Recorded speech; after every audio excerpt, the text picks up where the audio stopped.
అందరికీ నమస్కారం అండి. ఎరువుంట్ల మండలం దొండపాడు స్కూల్ యందు నాసిర్ 4th క్లాస్ అనే అబ్బాయి ఫ్యామిలీ గురించి చాలా చక్కగా రాశాడు.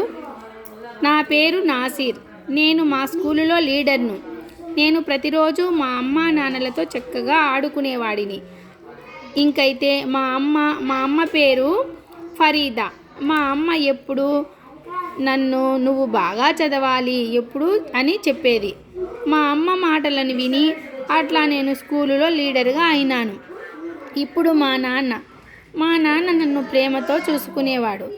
ఎప్పుడూ నన్ను కొట్టడు, తిట్టడు, అన్నీ మంచి మాటలతో చెప్పేవాడు. ఇప్పుడు మా తమ్ముడు పేరు షాహిద్. నన్ను ఎప్పుడూ కామెడీతో నవ్వించేవాడు. మా తమ్ముడు నాకు ఇష్టమైన వాడు. ఇంకైతే మా తమ్ముడు పేరు తౌఫిక్. వాడైతే నా మాట ఎప్పుడూ వినేవాడు. నా మాట ఎప్పుడు నన్ను కొట్టడు, ఎప్పుడూ నాతో కలిసి ఉంటాడు.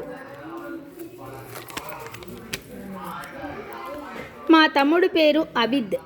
ఇంకైతే మా తమ్ముడు వాడైతే ఎప్పుడూ అల్లరి చేసేవాడు. వాడు నా మాట ఎప్పుడూ వినేవాడు. వాడు నా తమ్ముడు. వాడు ఏం చేసినా వాడి మంచి కోసమే. వాడు నా తమ్ముడు. చూడండి, అబ్బాయి వాళ్ళ ఫ్యామిలీ మీద ఎంత ప్రేమ ప్రకటించాడో, ఎంత చక్కగా రాశాడో. మళ్ళీ ఇక్కడ దిస్ ఈజ్ మై ఫ్యామిలీ అని రాశాడు. ఇక్కడ చూడండి, 100కి 100 మార్క్స్ ఎవరు వేశారో తెలుసా? వాళ్ళ ఫాదరే వేశాడు. వాళ్ళ ఫాదరే వేసి పంపించాడు. చూడండి, మా గవర్నమెంట్ స్కూల్ విద్యార్థులు ఇంత చక్కగా రాయగలరు, వాళ్ళ భావాలను వ్యక్తం కూడా చేయగలరు.